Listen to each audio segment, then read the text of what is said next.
أعوذ بالله من الشيطان الرجيم. بسم الله الرحمن الرحيم.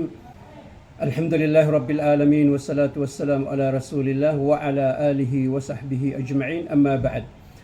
Mga alipin ng Allah subhanahu wa ta'ala, mga minamahal kong kapatid sa relihiyong Islam, mga taga-subaybay sa aking mga lectures. Ito po ang panglabing-anim na kabanata sa kabuuhan ng aking mga videos na kung saan ay ating ipinapaliwanag doon ang patungkol sa ating relihiyong Islam. Ang ating ipapaliwanag sa video na to ay ang patungkol sa Zakatul Fitr. Ang Zakatul Fitr po, mga alipin ng Allah subhanahu wa ta'ala, ito po ay obligado. وقد ثبت عن رسول الله صلى الله عليه وسلم أنه فرض زكاة الفطر على المسلمين صاعا من تمر أو صاعا من شعير وأمر بها أن تؤدى قبل خروج الناس إلى الصلاة أي إلى صلاة العيد. Ang ibig po sabihin ay nathabat na ang sugo ng Allah mula sa sugo ng Allah na si Muhammad sallallahu alaihi wasallam, katotohanan siya ay inubliga niya ang Zakatul Fitr sa lahat ng mga Muslim. Ito ay isang ganta mula sa tamar. Ibig sabihin ng tamar yung dates. O di kaya ay isang ganta mula sa sha'ir. Ibig sabihin ng sa'ir sa wikang Tagalog is sibada. Barley in English. Wa amara biha an tuadda qabla khurujin nas ila salah.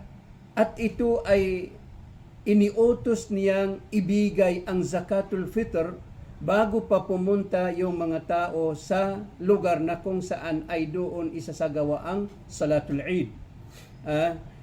Nabangkit sa As-Sahihain an Abi Sa'id Al-Khudri radiyallahu ta'ala anhu qala kunna nu'tiha fi zamanin Nabi sallallahu alayhi wa sallam sa'an min ta'amin aw sa'an min tamrin aw sa'an min sha'irin aw sa'an min aqt aw sa'an min zabib. Ang ibig po sabihin ay sabi niya, sabi ni Abu Sa'id Al-Khudri radiyallahu ta'ala anhu, sabi niya, ibinibigay namin ang Zakatul Fitr noong kapanahunan ni Prophet Muhammad sallallahu alaihi wasallam na isang ganta mula sa pagkain. O di kaya ay isang ganta mula sa tamar, mula sa dates. O di kaya ay isang ganta mula sa sha'ir. Ang ibig sabihin ng sha'ir sa wikang Tagalog is sibada. In English is barley. O di kaya ay isang ganta mula sa akot. Ang ibig sabihin ng akot sa wikang Tagalog is kasilyo kisong puti. In English is white cheese. O di kaya ay isang ganta mula sa zabib. Ang ibig sabihin ng zabib sa wikang Tagalog is pasas. Sa English is resin. So ito ang sinabi ni Abu Sa'id Al-Khudri radiyallahu ta'ala anhu. So ang mga ulama, ipinaliwanag nila yung pagkain na nabanggit sa hadith na yan.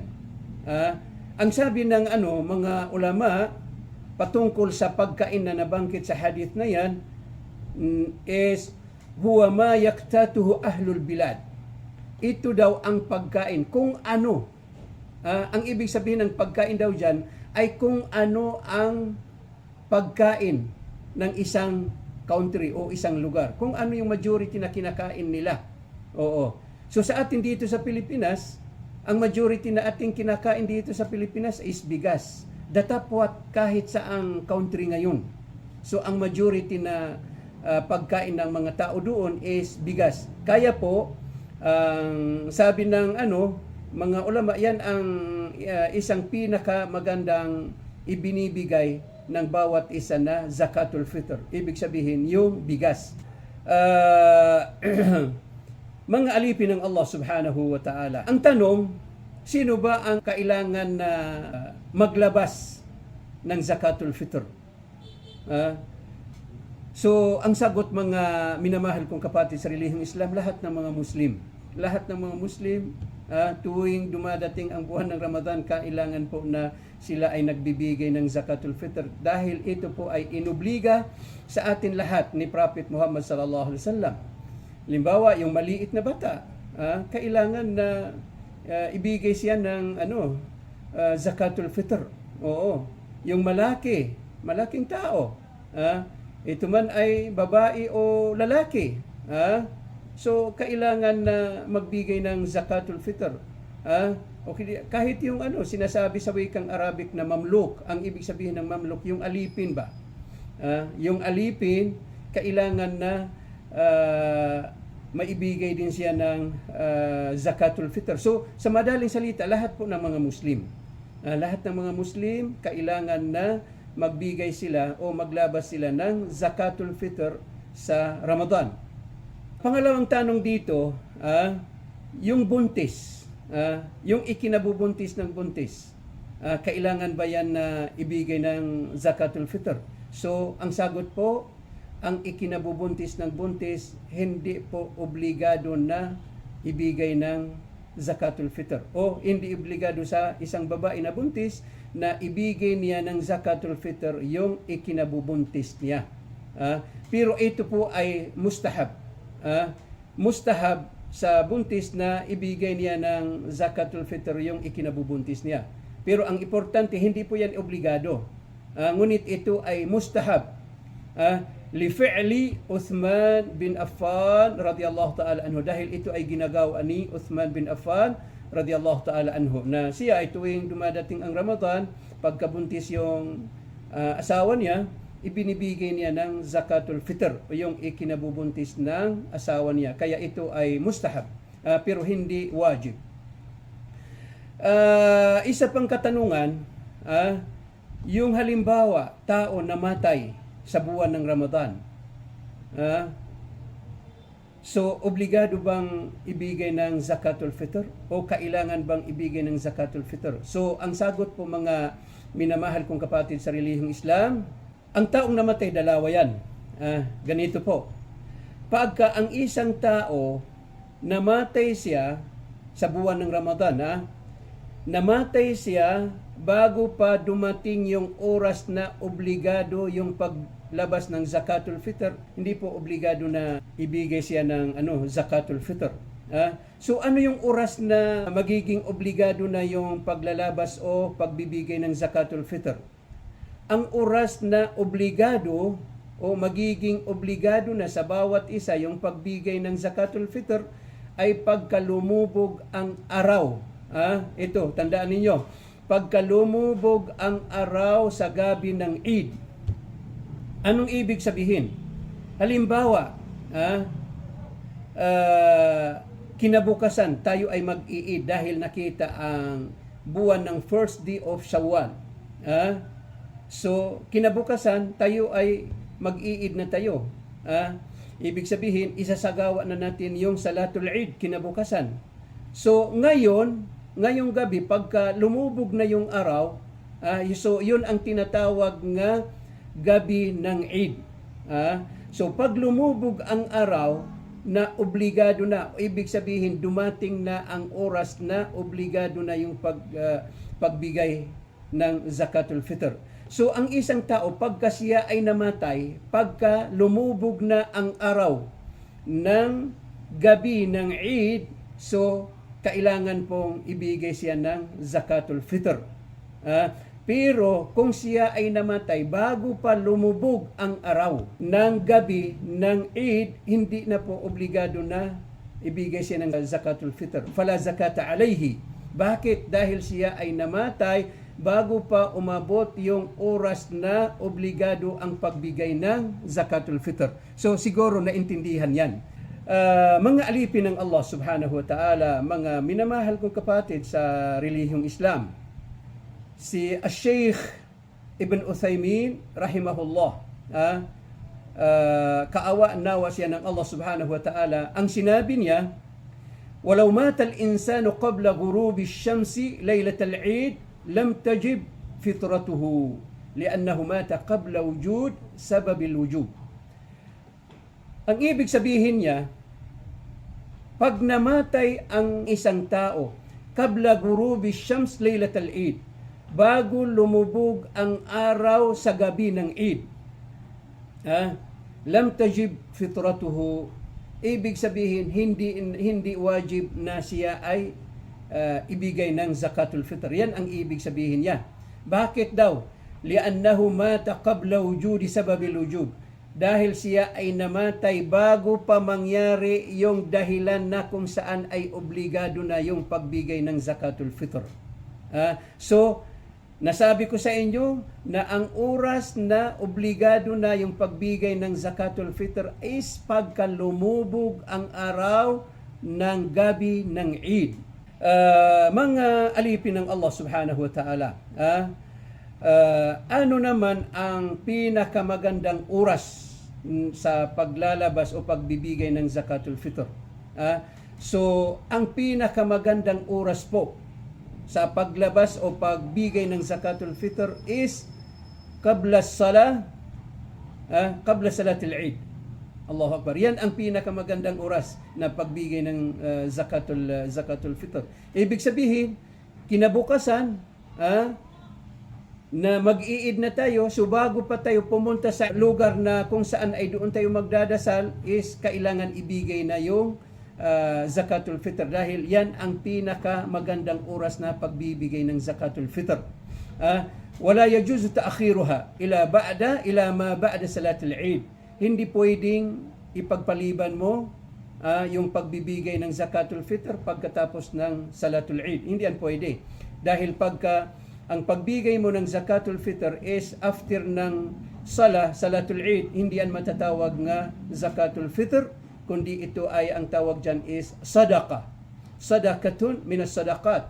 Ito ay kawanggawa, sadaqah. Magkaiba po yung zakatul fitr sa sadaqah.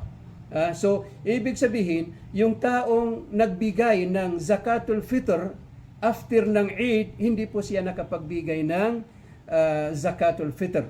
So, wala mani min ikhrajiha, ay min ikhraji zakatil fitr qabla al-Eid bi yawmin aw yawmayn. So, walang problema doon. Kung halimbawa, ibibigay mo yung zakatul fitr mo bago pa mag-Eid ng isang araw o kaya 2 araw, walang problema doon. Pwede.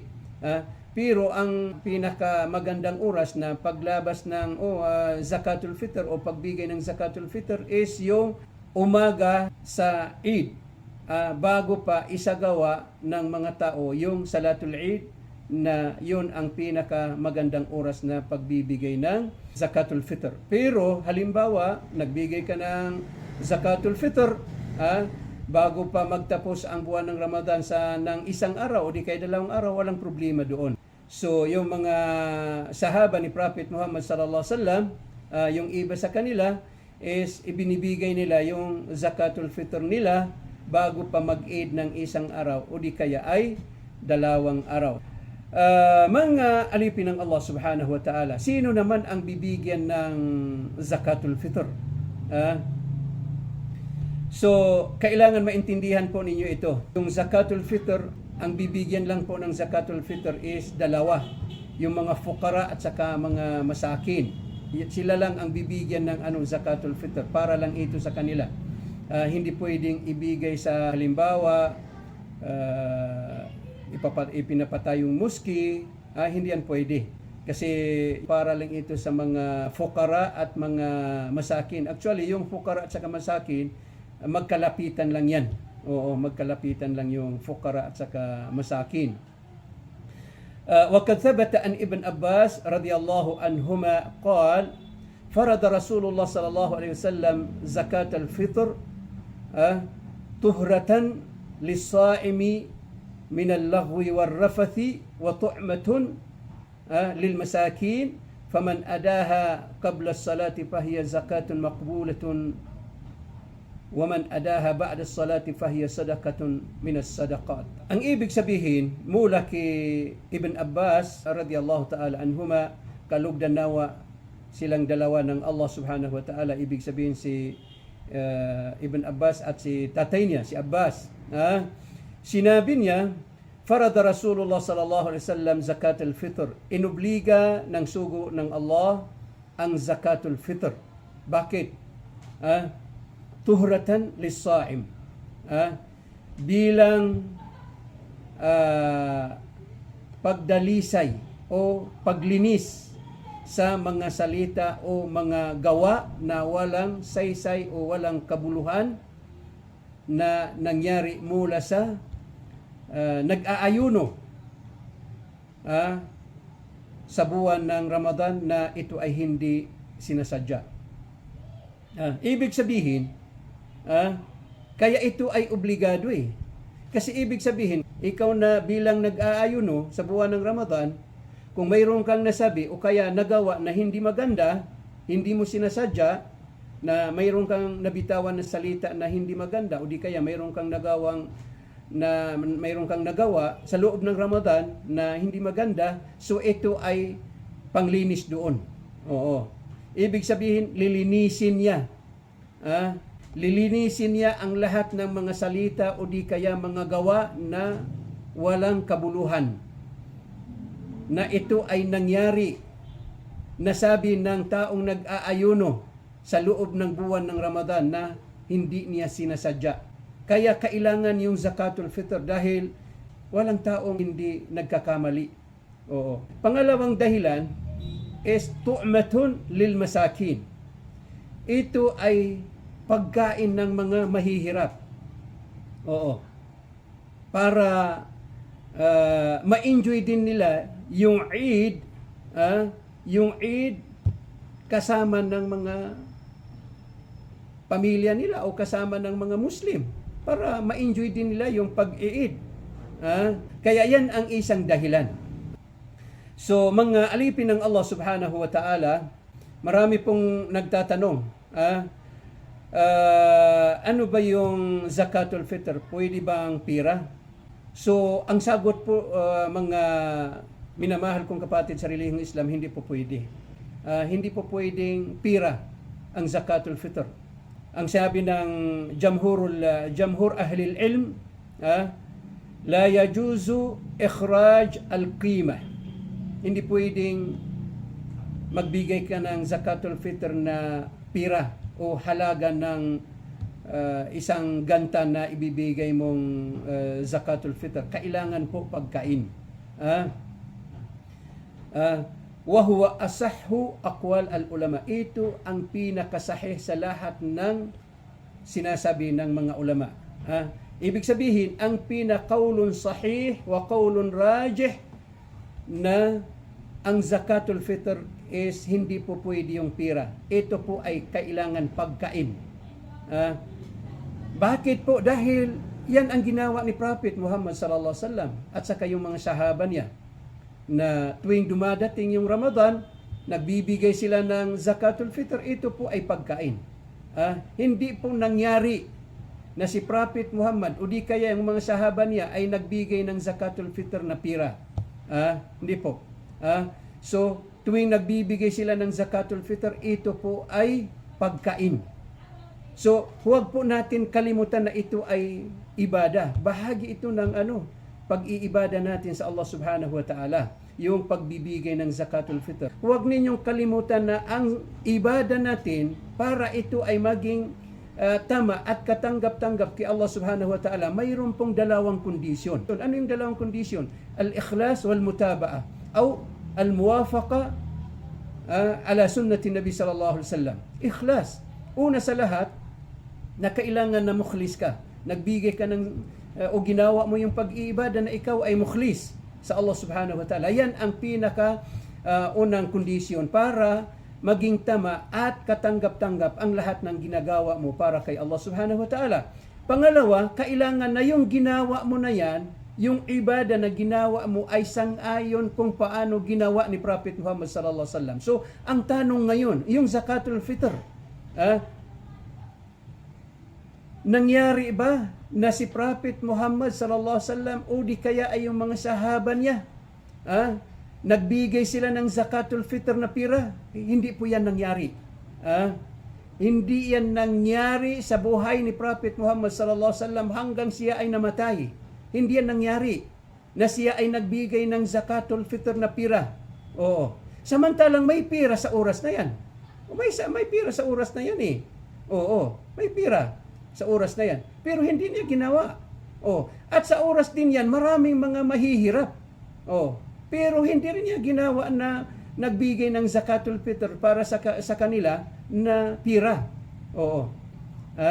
Kasi kung paano ginawa ni Prophet Muhammad sallallahu alaihi wasallam yung zakatul fitr, kung paano niya ito ginawa at saka yung mga sahaba niya, ganun din tayo. Kailangan po pagkain. Kung ano yung pagkain, majority na kinakain ng bawat lugar. Kung sinabi ni Sheikh bin Baz rahimahullah, kung ilang kilo, sabi niya, ma yuqaribu 3 kilogram. Ibig sabihin, malapit na maging 3 kilo. Although may mga taong nagsabi na 2 kilo at kalahati, pero ang pinakamainam, mas magandang sobra. Gawin natin 3 kilo para sigurado tayo. Ibig sabihin, bawat isa na ang ibibigay niyang zakatul fitr is 3 kilogram. Yan ang para sigurado na nakabigay tayo ng zakatul fitr. At ito ay para sa mga mahihirap.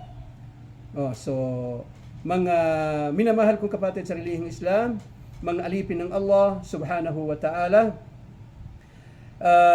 ako po ay humihiling sa Allah subhanahu wa ta'ala na ang video na to ay makapagbigay ng liwanag sa inyo patungkol sa zakatul fitr. Pakinggan po ninyo ito, insyaAllah ta'ala, marami po kayong maiigib na kaalaman patungkol dito sa zakatul fitr na ito.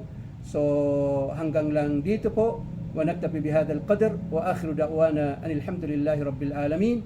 Wassalamu alaikum wa rahmatullahi ta'ala wa barakatuh.